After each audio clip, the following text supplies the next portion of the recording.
এটা কথা একটু তিতা লাগবে, কিন্তু এটা বলে ফেলি।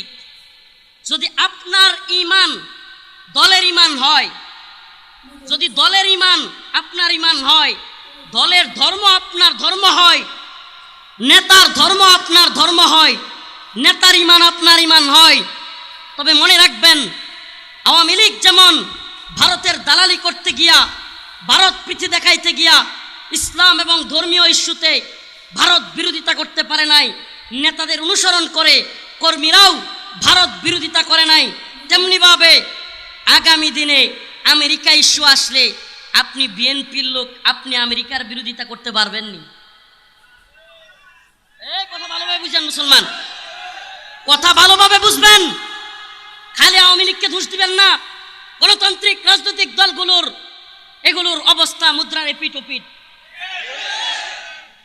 আপনাদেরকে বলি, ইসলাম ইস্যুতে যদি আপনি সবকিছুর ঊর্ধ্বে উঠতে না পারেন, আপনি মুমিন নন, আপনার মধ্যে নিফাক আছে।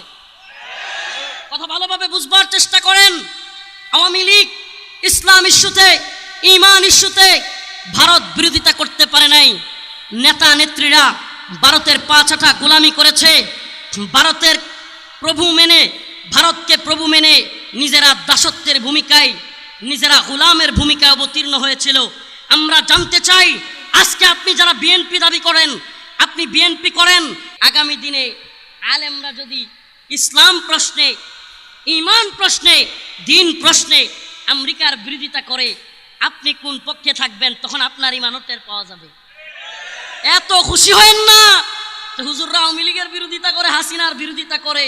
আরে শুনেন, আমরা যেমন ইসলাম প্রশ্নে ভারত বিরোধী, ইসলাম প্রশ্নে হাসিনা বিরোধী, ইসলাম প্রশ্নে আমেরিকার বিরোধিতা করতেও বর্তমান সরকার যদি ন্যূনতম ইসলাম বিরোধিতার দুঃসাহস দেখায়, আমরাও তাদের বিরোধিতা করতে ন্যূনতম সময় ব্যয় করব না। এটাই ঈমান, এটা ঈমান, এটা ঈমানের দাবি। সময় কম, স্লোগান দরকার নাই, কথাগুলো বুঝবার চেষ্টা করেন। অগ্রিম বলে রাখি, যাতে আমাদেরকে পরে যায় না বলতে পারেন, ছবি তুইলা আনন্দ প্রকাশ কইরা এত খুশি আর উদযাপন করার সময় নাই। একটু ভালোভাবে বুঝতে হবে, অমুক নেতা তমুক নেতার সাথে সেলফি তুইলা হাসাহাসি করে, মুসাফা কুয়ালাকুলি কইরা হাসাহাসি আর আনন্দে মাখামাখি হওয়ার সময় নাই। 4 দিন পরে পস্তাবেন, দেয়ালে মাথা ঠুকাবেন, হাই হাই কি করলাম, হাই হাই কি করলাম, কার সাথে গিয়ে মিললাম। মনে রাখতে হবে, সতর্ক থাকতে হবে। আমরা হেফাজতে ইসলাম, ইসলামের প্রশ্নে হব, হেফাজতে ইসলাম হবে ইসলামের প্রশ্নে ভ্যানগার্ড, হেফাজতে ইসলাম হবে ইসলাম প্রশ্নে অতন্ত্র প্রহরী, হেফাজতে ইসলাম হবে দল মতের ঊর্ধ্বে উঠে, রাজনীতির ঊর্ধ্বে উঠে ইসলামের জন্য জীবন দেয়ার শাহাদাতের নজরানা পেশ করার সংগঠন। কথা ভালোভাবে বুঝতে হবে। আমরা যারা তরুণ আছি, আল্লাহ মাফ করুক, আল্লাহ মাফ করুক। আবারও বলছি, বেয়াদবি নেবেন না, অহংকার নয়, শুধুমাত্র জানানোর উদ্দেশ্যে। আরে আমি, আল্লাহ মাফ করুক, নিজের অবস্থান জানানো নয়, সবাই জানেন আমরা কে কি অবস্থায় আছি, কার কতটুকু জুলুম, এটা সবাই জানেন। তবু একটু হালত মনে করে দিতে চাই। আমার উপর সমস্ত আলেমদেরকে বাদ দিয়া, সারা দেশের হেফাজতের এত বড় বড় মাশায়েখ আলেমদেরকে বাদ দিয়া আমাকে সপ্তাহের ব্যবধানে 2 বার গ্রেফতার করা হয়েছে। সবার আগে আমাকে গ্রেফতার করা হয়েছে। শুধু তাই নয়, গ্রেফতার করেই শুধু ক্লান্ত হয় না এরা। আপনারা জানেন, এই জালেমের দল এমনও করেছে, আপনারা যখন জজবা দেখান তখন আমাদের এগুলো মনে পড়ে, আমরা এগুলোতে গা বাসাই না। আপনারা যখন স্লোগান দিয়ে নিয়ে আসেন তখন আমরা এই শ্রুতে গা বাসাই না। কেন বাসাতে পারি না?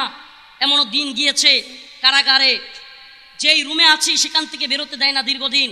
বের হব, নিচে একটু পানির জন্য যাব, বোতল নিয়ে গিয়া পানি নিতে যায়, বোতলটা তাড়াতাড়ি ভরার জন্য তাড়াতাড়ি বোতল ভরেন, আবার উপরে ওঠেন, প্রেসার দেয় কারারক্ষীরা। একটু বেশিক্ষণ আকাশ দেখার জন্য, এই দুনিয়াটা দেখার জন্য বোতল না ভরে দাঁড়ায় থাকতাম। এই দিনগুলো আমাদের গিয়েছে। বোতলটা না ভরে, পানিটা না ভরে কি করতাম?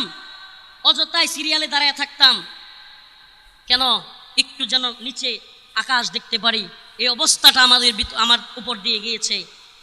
আমাদের এই জুব্বা খোলা হয়েছে, ট্রেনে লুঙ্গি খোলা হয়েছে, আমাদেরকে জড়ায় ধরছে মহিলারা, দইরা এগুলোর এইরকম অনেক ক্যামেরা দিয়া ছবি তোলা হয়েছে। এই দিনগুলো গিয়েছে।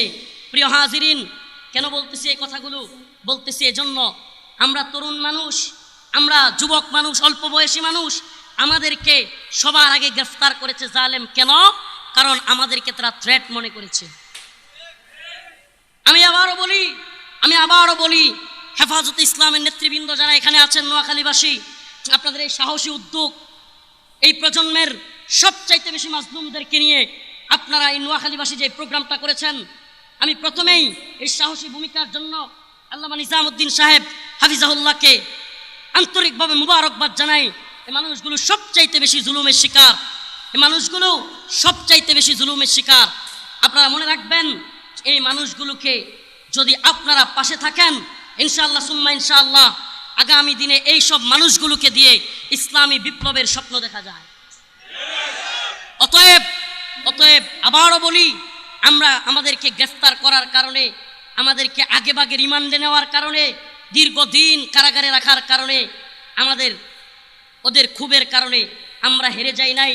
আল্লাহ পাক যেই সমস্ত মানুষ মাজলুম হয়েছে তাদেরকে সম্মান দিয়েছেন, আর যারা লাঞ্ছিত করেছে, এই মানিক্কা, ইনু, মেনন কিংবা এই সমস্ত নেতারা, আজকে এদের অবস্থা কি?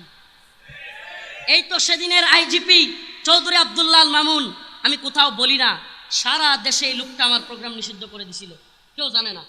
সারা দেশে আমি প্রোগ্রাম করতে পারতাম না। আল্লাহর কি কুদরত, এই কয় দিনের ভিতরে এখন শুনি তার 2 দিন পর পর খালি রিমান্ড আর রিমান্ড। সুবহানাল্লাহ। পারে কে? সুবহানাল্লাহি ওয়া বিহামদিহি।